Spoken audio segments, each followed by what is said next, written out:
Welcome back, everybody. Today we're going over this little sucker right here. This is the RTIC 8, so RTIC cooler. It is insulated very well, so it's a little bit different than what you're going to see with like your standard, $5 cooler that you can pick up at the grocery store.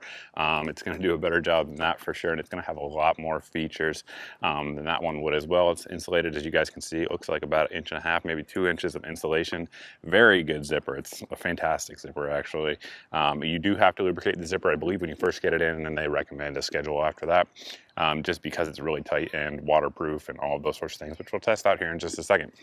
But what we're going to do is fill it up with, put a couple beers in there rather than fill the rest up with ice, and just let it sit out in the Carolina sun and see how it does. It's a rough test, but we'll see how it does, then come back here after that. You guys can see the date and the time. This is going to be day 0 for this test. I'm going to grab the ice and fill it up, and we'll see how it does.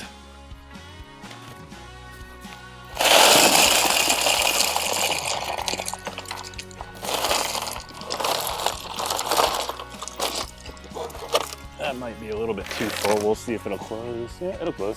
Throw a little bit more in there. That's all we got. So, close it up, and we'll leave it.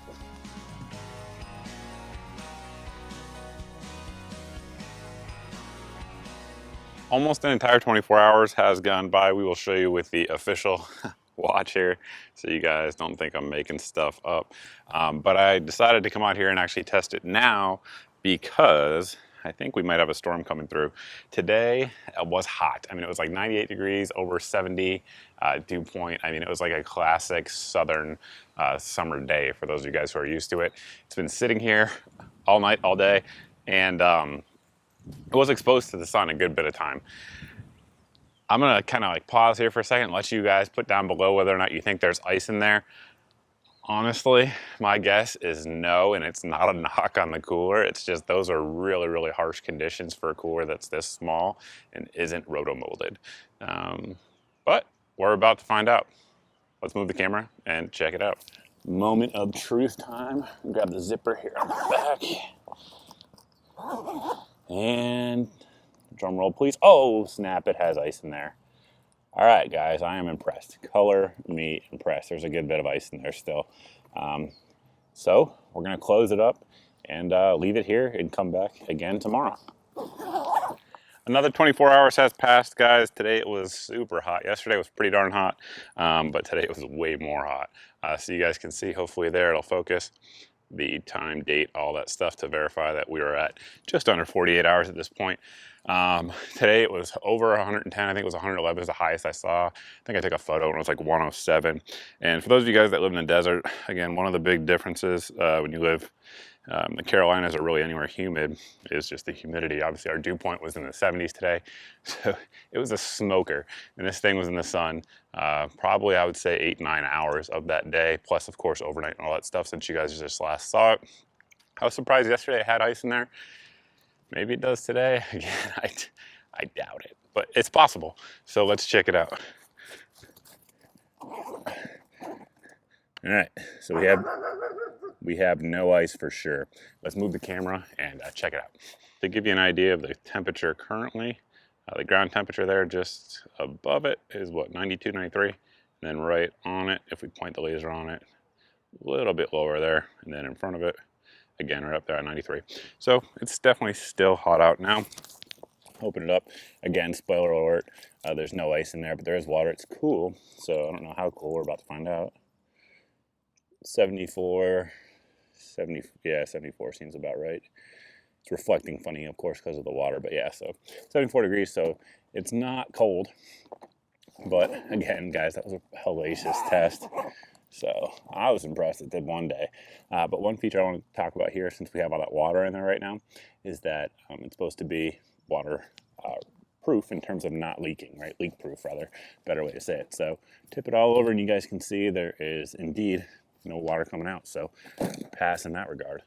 We saw that the water wouldn't drip out, but let's see if water will get in. So we're going to zip it up here as tight as we can get it. Try to give it a fair shot. And we're going to chuck it in the lake. This is science here, guys. Don't try this at home. It's obviously sarcasm. Let's move the camera and let you guys check it out. I think it's gonna pass though. So obviously it's floating just fine, which is a good sign. That's what you want it to see. It's gonna be a little bit nasty, I would imagine. Let's try it again. Yeah, I don't think it's gonna take any water on. It looks pretty solid in terms of performance in that regard.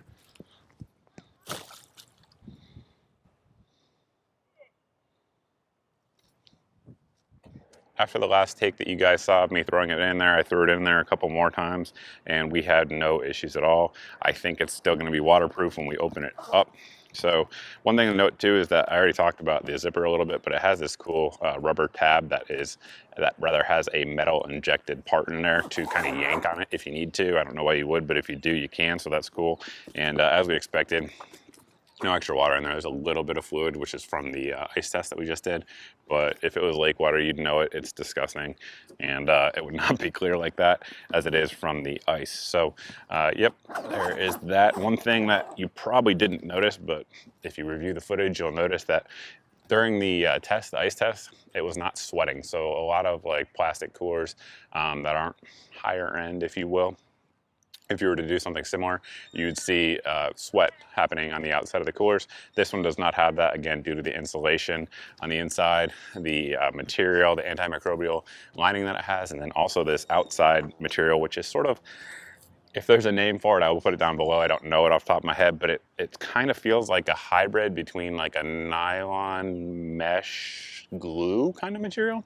So it's definitely got a nylon component to it, but then it feels almost like it's sealed with something. So that's gonna make it puncture resistant. So it's been in the back of my truck for about 2 months, a lot. And there's stuff back there that can puncture stuff for sure. No punctures as of yet, which is good. The bottom, just like the top, is sort of reinforced rather. So that way, if you want to use this as a cup holder for your favorite beverage or whatever the case may be, like an end tray, if you're out camping, you can do so there as well, which is cool. The attachment points are reinforced. So if you look here, basically they add another layer of whatever that nylon glue, whatever material is, and then they box stitch each of the attachment points. You can hook stuff in there if you want. So if you're like rafting or whatever, and you want to hook your keys on there, and again, you just saw it floats. So it's pretty good spot to put it. So that way if it falls off, you're still going to be able to retrieve it, which is nice. The same is true here for these exterior straps. Box stitching and reinforcement. Seems true on the back, of course. I personally will take this shoulder strap off. Of course, it's adjustable if you want to do that, but from what I was reading online, the reason that a lot of guys like this is that they use it for fishing. So they'll kind of throw it, you know, across body and throw their fish in there, have like a little cooler pack in the bottom, and then when they get fish, just throw it in there to keep them cool while they're out fishing for the day, which makes sense with this size cooler and everything that you get here with it. So all in all, I've been impressed with it. In general, again, I did better than I thought it would. I should also mention before closing the video out that RTIC did send this out to me, but again, the tests are what they are. I can't make this stuff up, so it is what it is. Pricing on these is pretty good when you look around compared to other options out there. So I think the MSRP is like 109-ish for the, don't quote me on that, for the 8. It's available in a ton of different colors and again, ton of different sizes. So they get pretty large for the soft pack coolers. And they're, again, all of them in very different colors and very different sizes, all of those sorts of things. If you guys click the link down below in the video description now, it's considerably less than that because they're having a sale. But if you are watching this in like 2023 or something like that, I can't really help you out there. If it's more, nothing I can do about it, man. But right now, it's coming in at a pretty good price. The one thing I wish it had is I wish it had some sort of pocket, either interior or exterior. I really wouldn't care because I like to put, you know, utensils or those sorts of things in there. And this size doesn't give you that option. The other sizes do, but it's just something to point out there. If you guys have any questions about it at all, by all means, post down below in the comments section. If you have a question that you absolutely need to get answered, make sure you message me over at my Facebook page. I see all the messages over there on YouTube, Full 30. Instagram TV, all of those places where I post videos. I don't always see all the messages, so that's the place to really get me if you need me. Plus, we post sales and stuff like that over there all the time as well, which a lot of folks like. So that's pretty much it, guys. Thanks for watching. Thanks for subscribing. I look forward to seeing all of you in the next video.